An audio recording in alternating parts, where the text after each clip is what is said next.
அரசு TV.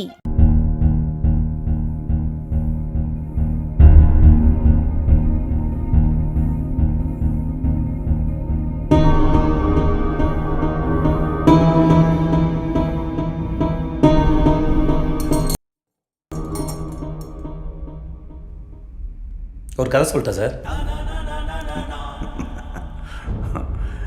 Silence ரொம்ப சத்தமாக இருக்குல்ல. நீ சிரிச்சா செம ஸ்மார்ட்டாக இருக்கு சார். ஆனால் முன்பல் இல்லாமல் நீ சிரிச்சா ரொம்ப கேவலமாக இருக்கும். சிரிக்காத, கேமரா ஆஃபில் இருக்கு, செஞ்சிருவேன். என்ன என் கை கொஞ்சம் லேசாக அமைக்கும், அவ்வளோதான். சார் வீட்டுக்கு வந்த கெஸ்ட்டில் எப்படியா சார் நடந்துப்பீங்க? வேதானோ வயலன்ஸ் சார். எதுக்கு சார்ன்றானே? ஒரு கதை சொல்லிட்டு போகலான்னு வந்தேன் சார்.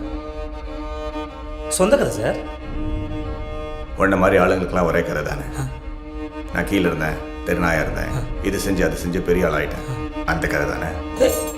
ஐயோ எப்படி சார்? என் கண்ணிலே படம் பார்த்தியா சார்? உன்னை பற்றி ஒன்று சொல்லட்டா. இன்றைக்கே 10 கோடி ரூபா கொடுத்து இந்த தொழிலை விட்டுருனா காசு வேண்டான்னு போயிடுவேன். ஆனால் வீட்டுக்கு போய் இந்த காசு எங்கிட்ட எப்படி போடுங்களான்னு திட்டம் போடுவேன். அதுதான் நீ. அதே 10 கோடியை உன் கையில் கொடுத்து என்னை விட்டுடு சார்னு சொன்னால் விட்டுடுயா சார் நீ? என்னை வீட்டுக்கு போக சொல்லிட்டு எப்படி என்கவுண்டில் போகலான்னு பிளான் பண்ணுவேன், அதானே சார் நீ? Good one. ஆனால் எப்படி பார்த்தாலும் நீ நானும் ஒன்று தானே சார். ஏய், வால் இருக்கிறதுனால எலியும் பூனியும் ஒன்றாயிடுமாடா. சார் வீட்டில் எலி தொல்லை இருக்கிறதுக்கு தான் சார் பூனைக்கு மவுஸு. ஆனால் அந்த எலி பூனைக்கு பயந்து பொரியல் வந்து மாட்டிக்கிச்சு. எந்த எலியாவது பொரியல் வந்து தன்னால் மாட்டுமா சார்? அது சரி, சாதாரண எலி அது. 16 கொலை பண்ண பெருச்சாலியாச்சு. நீ மட்டும் என்ன சாதாரண பூனையா சார்? 15 என்கவுண்டர் பண்ண போலீஸ் பூனையாச்சு. 18.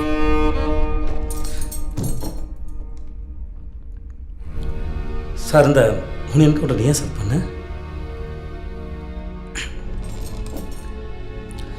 சரி சார், நீ தான் லேடி. 18 கொலை 16 கொலை.